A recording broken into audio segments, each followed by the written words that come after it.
የሆነ ነገር እንዴት ነው በትኩሱ ማለት እኮ ነው በቃ ሳይቀዘቅዝ ማለት እኮ ነው በቃ ገብቶሃል። እና በጣም በጣም እድለኛ ነህ። አሁን ዶክተር የሚልህን ምግብህን ቀይር፣ ኤክሰርሳይዝን ስራ። 15 ቀንም አይቆይም ያንተ ሲገለበጥ ሁሉ ነገር ሲስተካከልልህ። እውነቴን ነው የምልህ እመነኝ። እና በርታ ወንድሜ። አመሰግናለሁ። እኔ ነገ ጠዋት ጀምራለሁ ዶክተር። በጣም ነው የማመሰግነው። ውጤቱን ደግሞ መጥቼ ለመናገር ያብቃኝ። ጎበዝ። ነገ ጠዋት የምትጀምረውን አመጋገብ እስከ መቼ ትቀጥላለህ? እንዴ ላይፍ ታይም እኮ ነው እኮ በቃ ለውጥ ያመጣበት ነገር ይቀጥላል እንጂ ለምን ይቋረጣል?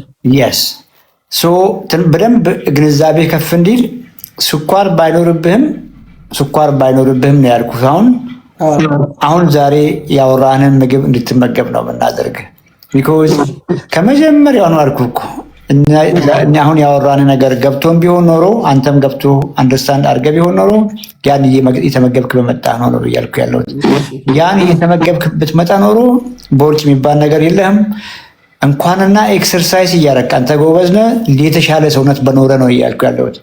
በ45 ዓመት እድሜ ምናልባትም ሰውነትን አይተህ ሊሆን ይችላል ከዛ በላይ እድሜ ያለ ነው የሚያስመስል ቅድም ስትመገብ በነበርከው ምግብ የተነሳ። ከዚህ በኋላ የምትመገበው ምግብ ትልቁ ድሮባክ ትልቁ ሳይድ ኢፌክት መልሶ ጎረምሳ ያደርግሃል። ጎረምሳ ለመሆን ድጋሜ ለመታደስ ፈቃደኛ ካልሆንክ ይህ ምግብ ባሰባት ሞክር። በህይወት ቀልድ የለም፣ ይሄ ህይወት ነው ዶክተር። በጣም ነው የማመሰግነው።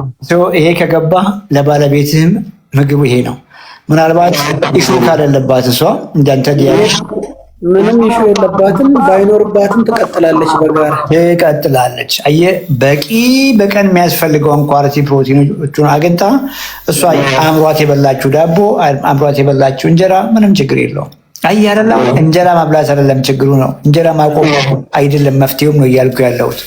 እንጀራ ማቆም ሳይሆን ቅድም እንዳልኩ ለሰውነት በቂ ምግብ በቂ ኳሊቲ ፕሮቲን ያላነሰ ፕሮቲን እንዳያንስ ነው የምናወራው በዚህ ፕሮግራም ላይ ዜነብረን ብዛ።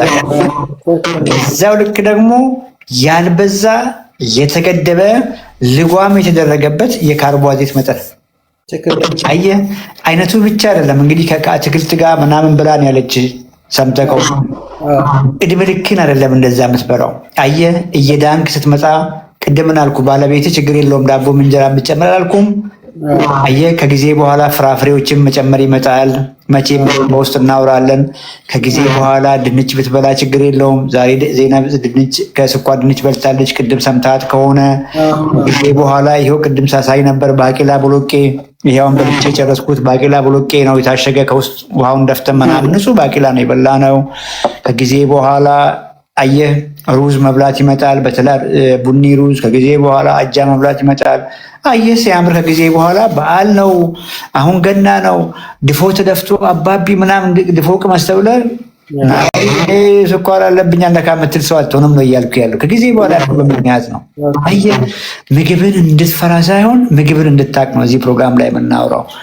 ላይፍ ስታይል ምን እንደሆነ እንድታቅ ነው የምናወራው። እና በርታ። ፐርሰናል ያለብን እናግዛለን። ቢሮም ድረስ ሄደ። እሺ አመሰግናለሁ ዶክተር። ሰላም ደርልኝ። ያስ በርታ። ግሪክ ዮገርት የት እናገኛለን? ዜናብ በኮመንት ላይ መልሽለት። ዜናብ ቴክስት መልሽለት። ግሪክ ዮገርት የት እናገኛለን ነው የምለው። ዜናብ በእርግጥ ኤፍሬምን እያየሁት ነው። ኤፍሬም ስላየሁ ደስ ብሎኛል። ኤፍሬም ግሪክ ዮገርት የት ነው የሚገኘው ያለውን ሰው ኮመንት ላይ ጥያቄ መልስለት። በቆሎ ጥሩ ነው ዶክተር ለማን የሚለውን ነገር እንመልስ። እንግዲህ ግንዛቤ አለህ ብዬ አስባለሁ። በቆሎ መጥፎ ነው። ዜናብን ነው እንዲያስወጣዋት። ዜናብ መልሰሽ ግቢ። ኤስኤምን ላስወጣው ብዬ ነው እሱ ስለጨረሰ ድጋሜ ሪኩዌስት ላኪና ግቢ ዜናብ።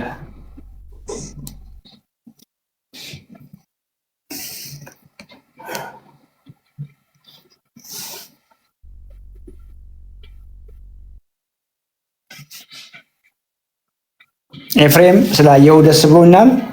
ኤፍሬም ማውራት የምትችል ከሆነ ባስገባህና እንደው ትንሽ ሰዎች አንተን ቢያውቁ ያለህበትን የጤና ሁኔታ አውቀው የጤና ብቻ ሳይሆን እኔም አንተም የምናውቀው ያለህበት የፋይናንሻል ኢሹ አለ። ኤፍሬም የ28 ዓመት ወጣት ወንድማችን ነው። እንግዲህ አሁን በምናወራቸው ህመሞች ከስኳር ጋር ከግፊት ጋር በተያያዘ ስኳር ማይጎዳው የሰውነት አካል የለም። ምናልባት ይህን ፕሮግራም የምታውቁ ሰዎች ታውቃላችሁ። ኤፍሬም ደግሞ ዛሬ የምናወራው ነገር ባልገባንበት ታይም ላይ ባለማወቅ በስኳር የተነሳ በግፊት የተነሳ በ27 ዓመት አካባቢ ላይ ሁለቱም ኩላሊቶች ፌል አድርጎ በአሁኑ ጊዜ በዳያሊሲስ ላይ ነው ያለው ይሄ ልጅ። እንግዲህ እሱም በኋላ ላይ ይነግረናል። ከዚህ በፊት ኩላሊት ትራንስፕላንቴሽን ሁሉ ታስቦ በተለያየ ምክንያት ልናሳካው አልቻልንም። ኤፍሬም ሪኩዌስት ላክልኝና የሚመችህ ከሆነ እንደው ደስ ይለኛል። ቢኮዝ ማድረግ የምንችላቸው ነገሮች ላይ ፎከስ እንድናደርግ ነው ከአንተ ጋር ብዙ ጊዜ የምናወራው። እኛ እንግዲህ ያንተን ስቃይ እናውቀዋለን። እንደ ጤና ባለሙያም አንድ ሰው ዳያሊሲስ ሲያደርግ ሰዎች የሚመስላቸው ጀስት እጅህን ኪስ አድርገህ ወክ አድርገህ ሄደህ ጀስት ታጥበህ መጠቀም እንግዲህ ራሱ ምን እንደሆኑ ሰዎች አያውቁም። አንተ ከዚህ በፊትም ላይቭ ላይ ገብተህ ከነ ዲያሊሲሱ ከነ ማሽኑ ያንተ ደም እየወጣ ከአንተ ውስጥ እየወጣ በማሽን ውስጥ እያለፈ በስንት ስቃይ ያን 4 ሰዓት በሳምንት 2 ቀን 3 ሰዓት ሆስፒታል 4 ሰዓት ለ5 ሰዓት እየተኛ ዲያሊሲስ ማሽን ላይ ገብተህ ከዚህ በፊት አሳይተናል።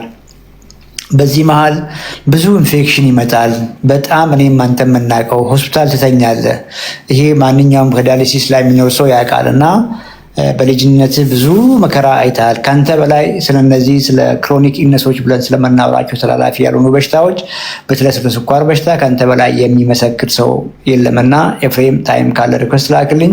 በኋላ ላይ አስገብቼ ስላሳለፍከው ህይወት እነዚህ ክፉ ብለን የምንጮህላቸው በሽታዎች ምን ያክል ሲሪየስ እንደሆኑ ዲያሊሲስ ቀላል ነገር እንዳልሆነ ከአንተ ሰዎች እንዲሰሙ እፈልጋለሁ። ኤፍሬም ልከልኛል ስለ ይመቻል ማለት ነው። ኤፍሬም አስገባለሁ። እባካችሁን 116 ሰዎች ጓደኞቻችሁም ጋር በተለይ ከሀገር ውጭ የምትኖሩ ሰዎች ጓደኞቻችሁም ጋር እየደወላችሁም ቢሆን ኤፍሬምን እንድትሰሙት ከኤፍሬም ጎን እንድትሆኑ እጠይቃለሁ። ኤፍሬም ሪኩዌስት ልከልኝ ነበር እያየሁ አይደለም። ሜይ ቢ ወጥተህ ከሆነ ድጋሜ ላክልኝ።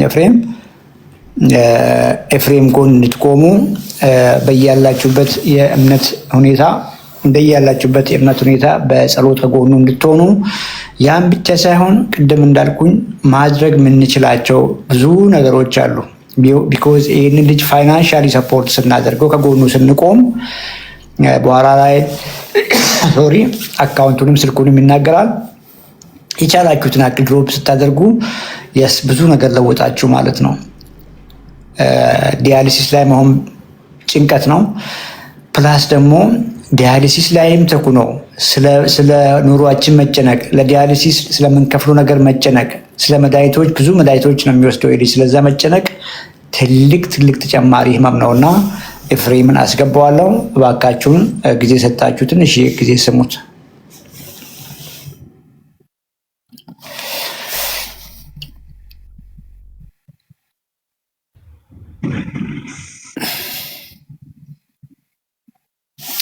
ኤፍሬም ኮኔክሽን እያስቸገረው ነው። ድጋሚ ያስገባለሁ። ኤፍሬም ላክልኝና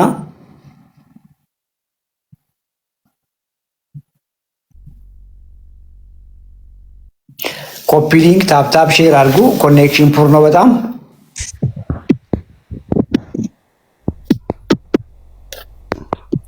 ሰላም ዶክተር ኤፍሬም እንዴት ነህ?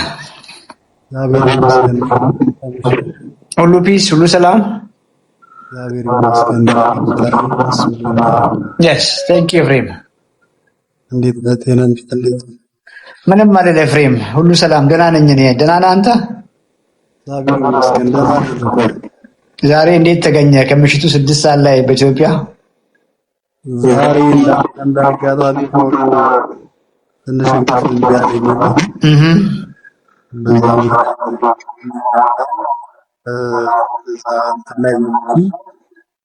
ሻምፒዮን ላይ ስገባ ዘይነብ መልእክት አስቀምጣ ነበረ። ከዛ ወደ ቲክታክ መጣውና ዋው ከኔ ጋር ሊያገናኝ ብሎ ነው ዛሬ እንቅልፍ እምቢ ያለው።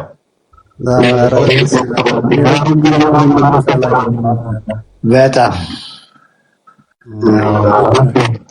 ምንም ማለት ለፍሬም እግዚአብሔር ይመስገን ደህና ነኝና ቅድም እንዳልኩኝ ሰዎች ትንሽ እንግዲህ ምናልባት አንተ የሚመስልህ እንግዲህ ከዚህ በፊት አንድ ጊዜ ወይ ሁለት ጊዜ ላይቭ ላይ ስለገባ ሁሉም ሰው ያንተን ኢሹ የሚያውቅ ነው የሚመስልህ፣ ግን እንደዛ አይደለም። ቲክቶክ ላይ ዛሬ ላይቭ ላይ ያሉ ሰዎች ምናልባትም ከዓመታት በፊት ያልነበሩ ናቸውና እንደ አዲስ ራስን አስተዋውቅ። ቅድም ሳውራ ሰምተሃል። ፕሊዝ ጎ አሄድ። እሺ እንግዲህ ሰላም ቤተሰብ እንዴት አመሻችሁ? ዘይነብ እንዴት አመሸሽ? እዚህ ጋር 88 ሰው ይታየኛልና እኔ ስሜ ኤፍሬም ይባላል። እንዴት ነው ወንድሜ? ፍሬም ስላየው በጣም ደስ ብሎኛል። ደህና ነህ? አሁን ጥሩ ነው። ሞክር እስቲ። ቆንጆ ለኔ ቆንጆ ነው። እንሞክር። አይ ደህና ነው። ሞክር፣ አውራ እና ማለት ምንድነው አሁን ላይ በቀል የምናየው ነገር አይደለም። ግፊት ቀላል ነገር አይደለም። ስኳር ቀላል ነገር አይደለም። እኔ ቀድሜ ግፊትና ስኳር እንዳለብኝ ቀድሜ ባቅ ኖሮ ዛሬ ላይ ሁለቱም ኩላሊት ፌል ሆኖ 1 ዓመት ሙሉ ዲያሊሲስ አላደርግም ነበር። ግፊትና ስኳር ኖሮብኝ ቀድሜ ባቅ ኖሮ በሕክምና መኖር ይችላል። ግን እግዚአብሔር ይመስገን ይሄም አንድ ትልቅ ነገር ነውና ምንድነው በዚህ አጋጣሚ ዶክተርን አመስግኜ አልጨርስም። ምክንያቱም ከፈጣሪ በታች በህይወት እንደኖር ምክንያት ዶክተር ነው። ምክንያቱም እኔ ዲያሊሲስ የጀመርኩ ሰሞን በእግሬ መሄድ አልችልም። ቀኑን ሙሉ አልጋ ላይ ተኝቼ ነው የምውለው። በዊልቸር ነው እውነት በዊልቸር ነበር የምንቀሳቀሰው። ሰው ነው የሚደግፈኝ። ግን ዶክተር የሚለቃትን ዩቲዩብ ላይ እንደዚሁ ቲክታክ ላይ ማት ቪዲዮ ምግቤን ማስተካከል ጀመርኩ። ማለት ለኔ የሚጠቅመኝን ማይሆነኝን በስርዓት እንትን ስል የእውነቴን ነው የምለው እኔ ከዕለት ዕለት እየተሻሻልኩ መጣሁ። ማሽን ላይ እጅግ በጣም ይከብደኝ ነበረ። ዲያሊሲስ ሳደርግ እጅግ በጣም ያመኝ ነበር። ግን ማለት መቶ ያለብኝን ነገር ስተው ጨጨብሳ መገብ ነበረ። እንደገና ሽሮ ዲያሊሲስ ላደርግ ሽሮ መገባለሁ። ማለት በቃ እዚህ ግቦ የማይባል ነገር በላ ነበር። ዲያሊሲስ ላደርግ ሲሄድ ደግሞ ምን ያህል እንዴት ጭንቀት እንደሚለቅብኝ ምን ያህል እንደሚያመኝ ነበር ማውቀው። ግን ከዛ በኋላ ነገሮች እየተስተካከሉ መጡ። ከዶክተር ጋር በስልክ አወራለሁ የሚያስፈልገኝን ነገር አንዳንድ ነገር ከዛ ነገሮች እየተስተካከሉ እውነት እኔ አሁን ያለሁበትን ነገር ያለሁበትን ሁኔታ ድሮና አሁን ሳመዛዝነው በጣም የተለየ ነው። ይሄ ሁሉ ምክንያት የማን ነው? በዶክተር ነው። እግዚአብሔርን ዶክተርን ያወቅሁት እዚሁ ሶሻል ሚዲያ ላይ በማን ምክንያት? ይኸው በፈጣሪ ነው ዶክተርን ያገናኘኝ። ከዛ ባለፈ በዶክተር ምክንያት ብዙ ነገር ተደርጎልኛል። የዲያሊሲስ ክፍያ እጅ ያጥር ነበረ። እስከ ዛሬ የምታከምበት ሰው አስቸግር ነበር። በዶክተር ምክንያት ብዙ ገንዘብ አግኝቻለሁ። እስከ ዛሬ የሚሆን ገንዘብ ምንድነው ሆስፒታል እከፍላለሁ፣ እታከማለሁ፣ ራይድ እከፍላለሁ። በነገራችን ላይ ዶክተር አንድ ነገር ምነግርህ በፊት ከቤተሰብ ጋር ነበር የምኖረው። እዚህ ሌላ ቤተሰቦች ነበሩ እዚህ ምኖረው አብሬያቸው ምኖር እና እነሱ በአንድ አጋጣሚ እኔ ካለሁበት ቦታ ወደ ሌላ ቦታ ይሄዳሉ እና ለሆስፒታል ለኔ በጣም ሩቅ ነው። እኔ የምታውቀው እነሱ እዛ አያት አካባቢ ናቸው፣ እኔ ደግሞ እዚሁ ኢምፔሪያል ነኝ እና እነሱ ወደዛ ሲሄዱ እኔ የት ነው መሄድ ያለብኝ? ወደ ሐዋሳ መመለስ ነው ያለብኝ። ወደ ሐዋሳ ተመለስኩ። ከዛ በኋላ ሐዋሳ ላይ ያለውን ነገር አየሁት። ምንም ከኔ ጋር ሊሄድ አልቻለም። ከዛ ዶክተር አንድ ጊዜ ታስታውሳለህ አንተ ጋር መጥቼ አውርቼ ምናምን ከዛ መጣው። የዛ ጊዜ እዚህ በደላላ ቤት ፈልጌ አግኝቼ አሁን ብቻዬን ነው አንድ ክፍል ውስጥ መኖረው ዶክተር። አሁን ብቻዬን አንድ ክፍል ተከራይቼ እኖራለሁ። ምግብ ራሴ ነኝ ማበስለው። ዲያሊሲስን እጅ አድርጋለሁ። ዲያሊሲስ አድርጌ እመጣለሁ። ከዛ ቤት አርፋለሁ። መመገብ ያለብኝ ለኔ የሚያስፈልገኝ ነገር ጠንቅቄ አውቃለሁ በአንተ ምክንያት ዶክተር። አንተን ባላይ ዩቲዩብ ላይ ብዙ ነገር አለ እንደዚህ አልፎ አልፎ አያለው። ይሄ ሁሉ ምክንያት በማን ነው? ባንተ ነው።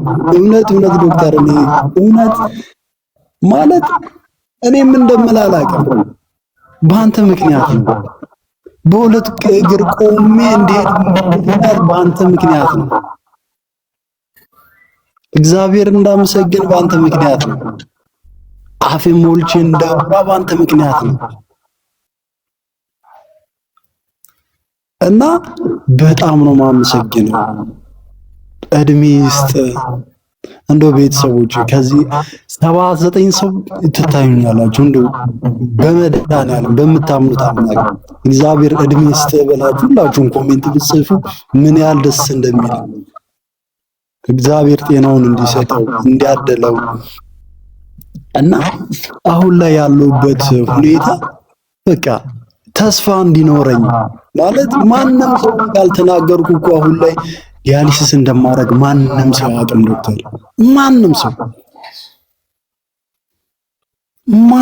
ሰው አያውቅም ዲያሊሲስ እንደማደርግ ካልተናገርኩ በቀር። ይሄ ሁሉ ምንድን ነው? እኔ በህይወት ለመኖር እየታገልኩ ያለው ሰው ነኝ። እኔ የገንዘብ ጫና አለብኝ። እኔ ህመም አለብኝ። ለዚህ ሁሉ ህመም ግን እጄን አልሰጠሁም። እግዚአብሔር ይመስገን። እግዚአብሔርን አመሰግናለሁ። ይሄ ሁሉ የሚሆነው በአንተ ምክንያት ነው። ሌላ በማንም አይደለም፣ በአንተ ምክንያት ነው። ብዙ እስከዛሬ የተደረገልኝ ነገር እኔ ቃላት የለኝም። እና ቤተሰቦች ምን ልላችሁ ነው? ከሌለን ገንዘብ ከሌለን ቁሳቁስ ይልቅ ያለን ጤና ውድ ነው። በምንም አናገኘው፣ በምንም። ስለዚህ እርግጥ ነው የፈሰሰ ውሃ አይታፈስም። ስኳርም ይኖራል፣ ግፊትም ይኖራል። ግን እግዚአብሔር ይመስገን ዶክተር አለ። ዶክተር የሚለውን ነገር ከሰማን ይህም ብሉ ይህን አትብሉ፣ መድኃኒታችሁን አስተካክሉ ካለ ያንን በሱ መስመር ከሄድን እመኑኝ በምንም ተአምር እኔ ረገጥኩትን እሳት አትረግጧትም። ዲያሊሲስ የሚባል ነገር አይኖርም። ስኳር፣ ግፊት የሚባል ነገር አይኖርም። ብዙዎቹ ይኸው ዘይነብ አለች ምስክር፣ ይሄን ያህል 16 ዓመት ወስጃለሁ መድኃኒት፣ ይኸው በዚህ ምክንያት ትቼዋለሁ። ከዚህ በላይ ምስክር ምን አለ? ከኔ በላይ ምስክር ማን አለ እንዴ? አሁን እኮ አንድ የኩላሊት ስፔሻሊስት 15 እና 10 ዓመት ተምሮ ነው ስፔሻሊስቱ የሚያገኘው ሐኪም የሆነው። እኔ ደግሞ በአንድ ዓመት ውስጥ የኩላሊት በሽተኛው ያለው ያ ስፔሻሊስት እኔን ምንን ነው የሚያምህ እንዴት ነው የሚያደርግ ብሎ ጠይቆ ነው ገና ህመሜን የሚያውቀው። ግን እዛች አልጋ ላይ ተኝቶ 4 ሰዓት ሙሉ ዲያሊሲስ አላደረገም። ህመሟን፣ ስቃዋን እያንዳንዷን ህመም አያውቃትም። እኔ ግን ጠንቅቄ አውቃለሁ። ከኔ ላይ ደግሞ ሊናገር የሚችል ማንም የለም፣ ማንም ሰው። ስለዚህ እንደው የዶክተር ቤሪ ቤተሰቦች እንደው ጊዜያችሁን መስዋዕት አድርጋችሁ ለጤናችሁ ቁጭ ብላችሁ የምትከታተሉት በተቻላችሁ መጠን እንደውም ከምትችሉት በላይ ዶክተሩን ስሙት። እሱ የሚላችሁን መንገድ ተከተሉ። ምክንያቱም ስኳርን መተው ይቻላል፣ መቀልበስ ይቻላል፣ ግፊትን ማስወገድ ይቻላል። እውነት በፊት እኔ ሚትፎርሚን መድኃኒት ወስድ ነበር፣ የግፊት ወስድ ነበር። እኔ አሁን ላይ ከዲያሊሲስ ውጭ ምንም ማደርገው ነገር የለም፣ ወስደው መድኃኒት የለም። እሱም ካለ ካልሲየም አለ፣ ሌላ መድኃኒቶች አሉ። ሌላ የግፊት የስኳር መድኃኒት አቁሜያለሁ ጭራሽ አልወስድም። እና ቀላል የሚባል ነገር አይደለም። ምናልባት ሙሉ ጤና ስላለን ችላ ልንል እንችላለን እና የትም አያደርስም። ጤናን የመሰለ ነገር የለም። እኔ በዚህ ሰዓት ቅድም ተናግሬዋለሁ፣ የገንዘብ ጫና አለብኝ፣ ሌላም ብዙ ነገር አለብኝ። ግን ያንን ሁሉ ይኸው እየታገልኩ ነው፣ በህይወት ለመኖር እየታገልኩ ነው። ከኔ የተሻላችሁ ደግሞ ብዙዎች አላችሁ። ስለዚህ እግዚአብሔር ይመስገን። ዶክተርም እድሜ ጤና እንደውን ከኔ ቀንሱ ይስጥ። አንተ የሁሉ አባት ነህ፣ የሁሉ መከታ ነህ። ምክንያቱም የዘራኸውን ነው የምታጭደው። እግዚአብሔር ይስጥ፣ እግዚአብሔር ጤናውን ይስጥ፣ እግዚአብሔር ፍቅሩን ይስጥ፣ እግዚአብሔር ቤተሰብን እንደው ይባርክ። ምክንያቱም ምን ያየሁትን እኔ ዶክተር እውነት አንተ ባትኖር እውነት እኔ እውነት ነበር። ምናልባት መኪና ተከራይቼ ማለት ልመና ወይ የሆነ ነገር አጥፎ ስለ እግዚአብሔር እያልኩ ነበር። ግን በአንተ ምክንያት ሁሉ ነገር መልካም ሆነ። በአንተ ምክንያት ቆሜ እሄዳለሁ እና እግዚአብሔር ይስጥ፣ እድሜ ይስጥ። እና ዶክተር ስላየው በጣም ነው የማመሰግነው። 24 ሰዓት ባወራ ስላንተ አይሰለቸኝም። ምክንያቱም ከተደረገልኝ ከሆነልኝ አንጻር ነው። እና እድሜ ይስጥ። እግዚአብሔር ለሀገር በሰላም ያብቃ። በሰላም ተመለስ። በሄድክበት በረከት ይሁን። ሳር ቅጠሉ ለአንተ መልካም ይሁን። አመሰግናለሁ ዶክተር። ኤፍሬም እኔም አመሰግናለሁ። ይህ ሁሉ ያልከው እውነት ለመናገር ፈጽሞ አይገባኝም። እንግዲህ እንደ ባለሙያ ትንሽ ፊል አደርጋለሁ። አንተም እንዳልከው ዲያሊሲስ ያሉ ሰዎችን ፎሎ በማድረግ የምናያቸው ነገሮች አሉ። በአንተ ልክ ግን የትኛውም የጤና ባለሙያ ህመሙን ስቃዩን አያውቀውም እና ፕሮግራሙን የሚከታተሉ ሰዎችን ምናልባት ስኳር ጋር እየታገሉ ሊሆኑ ይችላሉ፣ ከቦርጭ ጋር እየታገሉ ሊሆኑ ይችላሉ፣ ከግፊት ጋር እየታገሉ ሊሆኑ ይችላሉ። ግን መጨረሻ ደግሞ ሄዶ የሚጎዳው የውስጥ አካል ነው።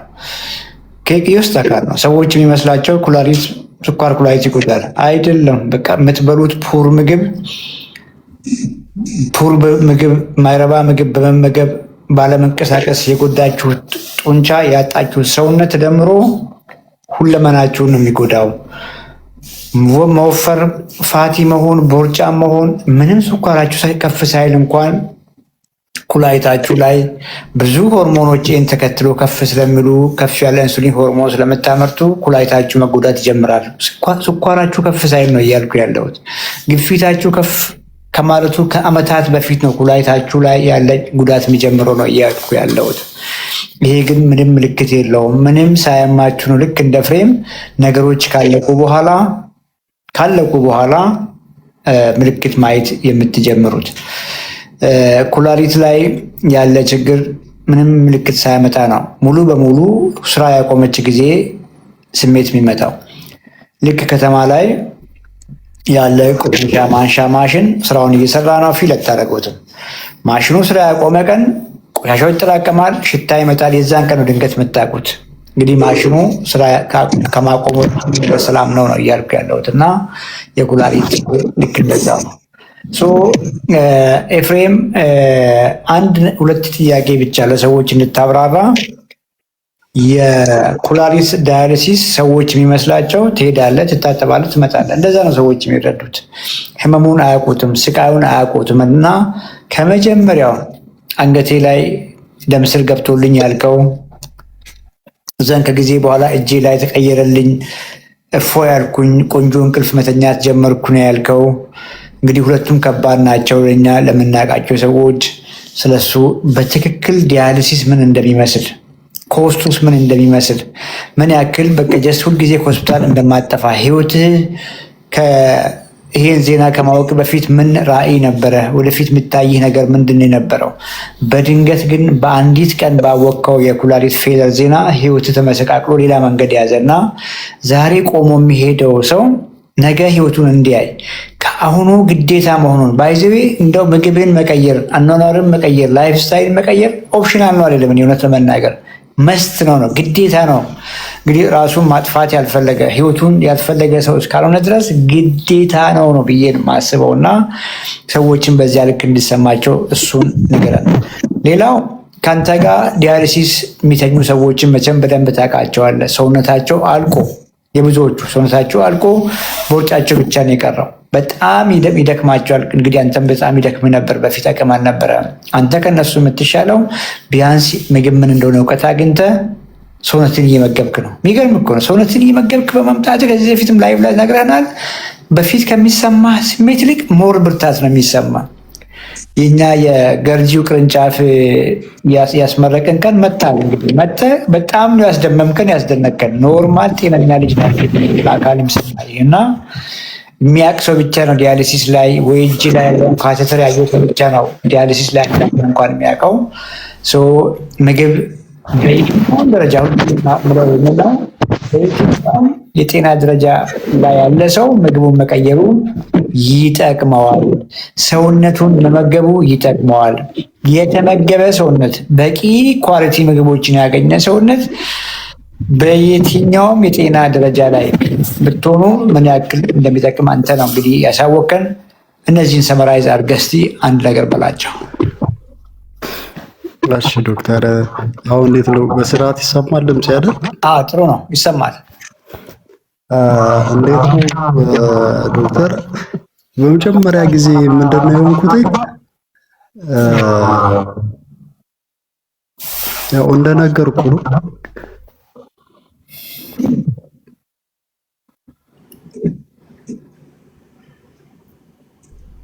እና አይሰማም?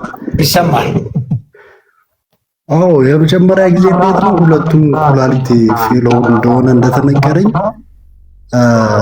ቀጥታ ምንድነው የተደረገው? ከኦክሲጅን መውጣት አልቻልኩም። ከኦክሲጅን ልወጣ አልቻልኩም። 19 ቀን ሙሉ ከኦክሲጅን አልወጣሁም እና ምንድነው ያደረጉኝ? ለምን ኩላሊቱን ቼክ አልደረገም ተባባሉ አሉና ዶክተሮች ተነጋገሩ። ኩላሊት ቼክ ሲደረግ ሁለቱም ፌል ሆኗል። ስለዚህ ምንድነው ማድረግ ያለብን? በቀጥታ እኔ ከኦክሲጅን ልወጣ የምችለው ኩላሊቴ ማጣራት ስላቃተው ውስጤ ቆሻሻ ተጠራቅሟል። ያ ደግሞ በጣም ያፍነኛል። ስለዚህ ምንድነው ማድረግ ያለብኝ? ካቴተር በአንገቴ መግባት እንዳለባት ተነገረ። ከዛ ጠዋት መጡ ዶክተሮች፣ ፈረምኩኝ። ከዛም በኋላ ሌላም ሰው ፈረመ። ቀጥታ ወደ ሰርጀሪ ክፍል ገባው። ከዛ በአንገቴ ቱቦ ገባ። ከዛ በኋላ ከሰዓት ደግሞ እንደዛ እንደሆንኩ ቀጥታ ወደ ዲያሊሲስ ነው የገባሁት። ጠዋት ሰርጀሪው ተሰርቼ ተሰፍቶ ከሰዓት ደግሞ ለአንድ ሰዓት ተኩል ያህል ዲያሊሲስ ላይ በጣም ነበር ማስጠላው። በጣም አሰቃቂ ነበር። ምክንያቱም ትኩስ ቁስል ላይ ፓምፕ የማሽኑ ፓምፕ ደም ሲስብና ሲመልስ ያለው ስቃይ መግለጽ ማይቻል በጣም አሰቃቂ ነገር። ከዛ በኋላ በሂደት በሳምንት 3 ማድረግ ጀመርኩ። እጅግ በጣም ከባድ ነበር። እጅግ በጣም መጥፎ ድካም አለው። ከዛ ባለፈ ደግሞ የአጥንት መሳሳት ነበረብኝ። በጣም ሁሉም ነገር ከአቅሜ በላይ ነበረ። ከዛ እያለ ከአንገቴ ደግሞ ወደ እጅ መቀየር እንዳለበት ነገሩኝ። ከዛ ይሄ አንገቴ ላይ ያለው ካቴተር በተደጋጋሚ ኢንፌክሽን አመጣ። በተደጋጋሚ ኢንፌክሽን አመጣ። እኔም የተለያየ መድኃኒት ስወስድ ዛሬ ሰላም ሆናለሁ፣ ጠዋት ሰላም ከሆንኩ ማታ ሆስፒታል አድራለሁ፣ ከነገ ሰላም ከሆንኩ ደግሞ ከነገ ወዲያ አይሲዩ ክፍል ገባለሁ፣ ደግሞ በኦክሲጅን ቆያለሁ። ይህ ሁሉ ነገር ማለት አሁን ላይ ሳወራው ቀላል ይመስላል እና በጣም ከባድ ነበር። ይህ ካቴተሩ በተደጋጋሚ እያስቸገረኝ ሲመጣ ወደ እጄ መቀየር አለበት ተባለ። ከዛ እዚሁ እንደገና ሆስፒታል ገባሁኝ። ከዛ እሱም እንደዚሁ እጄ ላይ ሰርጀሪ ተሰራሁኝ። ከዛ ሰርጀሪ ተሰራውና ከዛ ፌስቱላ ተሰራ። ያ ማለት የአርተሪና ቬንን እንትን ብለውት እሱ ተሰራ። ከዛ በኋላ በእጄ ጀመርኩ። ከዛ መሃል ግን በመሃል መንቀሳቀስ አልችልም። ዲያሊሲስ አድርጌ ቤት መጥቼ መተኛት የትም አልሄድም። በመሃል አንተ ነው ያገኘው ዶክተር። ከዛ አንተ የምታወራውን ነገር አንተ የምታደርገውን ነገር ለሌሎቹ የምትመክረውን ነገር በደንብ እከታተልና ሰማ ነበር። ማለት እንዴት ማለት እኔ ባለማወቄ ዲያሊሲስ ላደርግ ቢያንስ ከሰዓት ላደርግ ጠዋት ምሳና ቁርስ ፍርፍር ነበር ማለት ፍርፍር በልቼ ሻይ ጠጥቼ ይሄር ነበር። ማሽን ላይ ግን ምን ያህል እንደሚያሰቃየኝ ምን ያህል ከባድ እንደነበረ ዛሬ ላይ ሳወራው ቀላል ይመስላል። እጅግ በጣም አስቀያሚ ነው። እጅግ በጣም ከዛ ነገሮች እየተስተካከሉ መጡ። ያው ፈጣሪ ደግሞ ሊያግዘን ሲፈልግ ሁሌም እናገረዋለን። እግዚአብሔር ሊያግዘን ሲፈልግ ሰው ነው የሚሰጠን። ብዙ በዶክተር ምክንያት ብዙ ሰው ከሀገር ውስጥም ከውጭም ሀገር እየደወለ አይዞ በርታ፣ አንዱ ይሄ ለሻይ ይሆናል፣ አንዱ ለባጅ ለታክሲ ይሆናል፣ ለራይድ ይሆናል እያለ ብዙ ሰው በአካውንት ገንዘብ ይልክልኝ ነበር እያለ ሁሉም ነገር እየተስተካከለ መጣ። ከዛ ባለፈ አብሮኝ ዲያሊሲስ የሚያደርጉ ሰዎች ደግሞ በጣም ነው የሚከብደው። እጅግ በጣም ማለት ነው እጅግ በጣም ዲያሊሲሱ አለ፣ በዛ ላይ የሰውነት ክብደታቸው አለ። ሁሉም ዲያሊሲስ የሚያደርግ ሰው የአንድ እናት የአንድ አባት ልጅ ነው የሚመስለው። ምክንያቱም የማሽኑ ሁኔታ አንድ በቃ ጥቁር ነው፣ ሁሉም ነገር ጥቁር። ማንም ሰው በቃ የተለየ ነገር የለም። ሁሉም ሰው ጥቁር ነው የሚያደርጋቸው እና በጣም በጣም በጣም ከባድ ነገር ነበር። እግዚአብሔር ይመስገን አለፍኩት። ሁሉም ነገር አልፌዋለሁ። እኔ እንጃ ያኔ እኔ በህይወት የምኖርም አልመሰለኝም ነበር። እንደዚህ እንደ ዛሬ ቆሜ እሄዳለሁ ብዬማ አላስብም ነበር። ግን ያው እግዚአብሔር ይመስገን። ዜናውን ኤፍሬም እንደው ዜናውን የሰማህ ቀን ምንድን ነው ፊል ያደረገው? ቢኮዝ ስለ ኩላሊት ፌለር ምናምን ብዙም ግንዛቤው ላይኖርህ ይችላል እና እንደው ዜናውን የሰማህ ታይም ላይ እንዴት ነው ያስረዱህ? ምንድን ነው የተሰማህ? በዚያን ወቅት ወይ ትንሽ ጊዜ በቃ ታክሜ ይሻለኛል ብለህ ያሰብከው ነገር ነው ወይስ ዛሬ ያሳለፍከው መንገድ በሙሉ ከፊት ለፊትህ እንደምጠብቅህ ተገነዘብክ? እስቲ እሷን ቦታ ንገረኝ፣ ፊሊንግ በዚያ ቀን። አዎ እንዴት ነው የመጀመሪያ ጊዜ በቃ ምንድነው ወደኩ። ግቢ ውስጥ ነው በደንብ ማስታወሰው፣ ግቢ ውስጥ ነው እንደዚህ ስራ ሰርተን ስንመጣ ወደኩኝ። ከዛ ሲጠሩኝ ምንም ልሰማ አልቻለሁ። ከዛ በኋላ ወስደው ሆስፒታል ነው የወሰዱኝ። ሆስፒታል ገባው ተኛሁ። ከዛ ኦክሲጅን ነበረ መተንፈስ፣ በጣም መተንፈስ አልችልም። ኦክሲጅን አፍንጫዬ ላይ ነበር። ከዛ ከ4-5 ቀን በኋላ ወደ ራሴ ተመለስኩኝና በብዙ ምርመራ ተደረገ፣ ታየሁኝ። ምንም የተሻለ ነገር ሊኖር አልቻለም። ብዙ መድኃኒት ወስዳለሁ። ግፊት እንዳለብህ ታውቃለህ አለኝ ዶክተሩ። ግፊት? አዎ። ኧረ እኔ አላውቅም። እሺ ስኳርስ እንዳለብህ ታውቃለህ? ኧረ እኔ ምንም ማውቀው ነገር የለም። እንዴት ማለት አታውቅም? ከእንዴት ነበር የሚያደርገው? አይ እኔ አሁን ሁሉን ነገር በፊት እንደዚህ ያመኝ ነበር፣ እንደዚህ ያደርገኝ ነበር እና በቃ ይተወኛል እያልኩኝ አድቪል የሚባል መድኃኒት አለ ማስታገሻ፣ እሱን ወስድ ነበር ግን ምንም ለውጥ ሊያመጣ አልቻለም። ከዛ በኋላ ኦክሲጅኑን ሲያነሱልኝ ምንም አልችልም። እስቲ ቆይ ለምን ኩላሊቱን ቼክ አናረግም?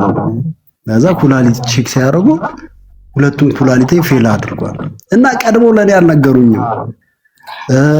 እናቴ ነበረች፣ አክስቴ ነበረች፣ ሌላም ሰው ነበርና ከዛ ለነሱ ተነገራቸው። እነሱ በጣም ተደናገጡ።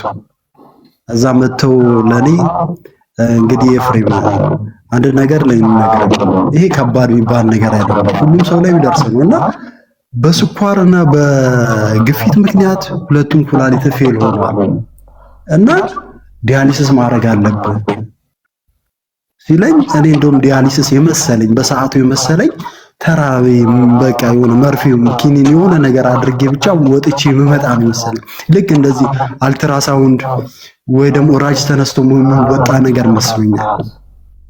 ከዛ እንደዛ ነበር የመሰለኝ።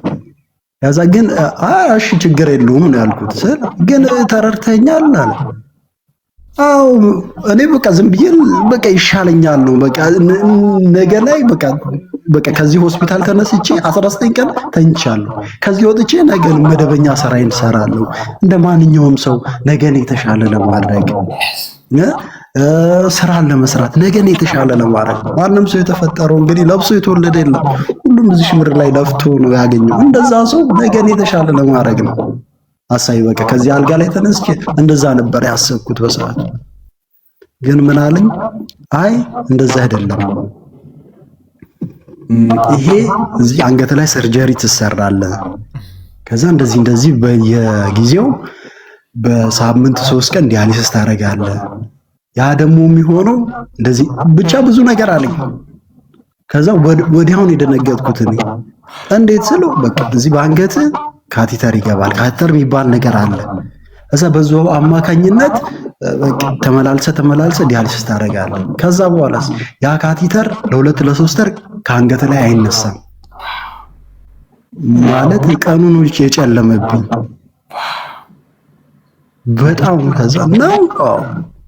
ከዛ በኋላ የዚህ ዶክተሮች ወረቀት ይዘው መጡ፣ ፎርም ይዘው መጡ። እዚህ ጋር መፈረም አለብህ፣ ምክንያቱም ሰርጀሪ ነው የምትሰራው። እዚህ ጋር ለሆነ ነገር ቢፈጠር ራሱ ኃላፊነቱን እዚህ ጋር ሕክምናው እንደማይወስድ ምናምን ብቻ ይሄ ሰርጀሪ ማንም ሰው ሲገባ የሚፈረም ፊርማ አለ። ከዛ እኔ ማዘር ፈረመች፣ የማዘር ወንድም ፈረመ፣ ከዛ እኔ ፈረምኩኝ። ከዛ ወደ ሰርጀሪ ክፍል ነው ያስገቡኝ። እዚህ ሰርጀሪ ክፍል ገባው። ከዶክተሩ ጋር ያለውን ነገር አወራን። በቃ ሰርጀሪ ክፍል ገብቼ እስከወጣ ድረስ የገባው ሰዓት በጣም ነበር ሳለቅስ የነበረው። ከዛ በአንገቴ ካቲተር ገባ። በቃ ተስፋ ነው የቆረጥኩት። ከዛ ቤት ድጋሚ እንደማልወጣ ነገ ሰው እንደማልሆን ነው ተስፋ የቆረጥኩት። እድሜ ልኬን ከዛሽ ቤት እንደማልወጣ ነው ያሰብኩት። ከዛ በአንገቴ ካቲተር ገባ አስታውሳለሁ። ዊልቸር ላይ ቁጭ አልኩ። ከዛ የአምቡላንሱ መኪና መጣና እሱ ውስጥ ገባው። ከዛ በኋላ ሌላ የዛ የሆስፒታሉ ቅርንጫፍ ሌላ ዲያሊሲስ ማዕከል አላቸው። እዛ ገባው። ከዛ ዲያሊሲስ አደረጉ። የመጀመሪያ ቀን ዲያሊሲስ አደረጉ። ከዛ በኋላ ዩቲዩብ ላይ ገብቼ ስለ ዲያሊሲስ አየው።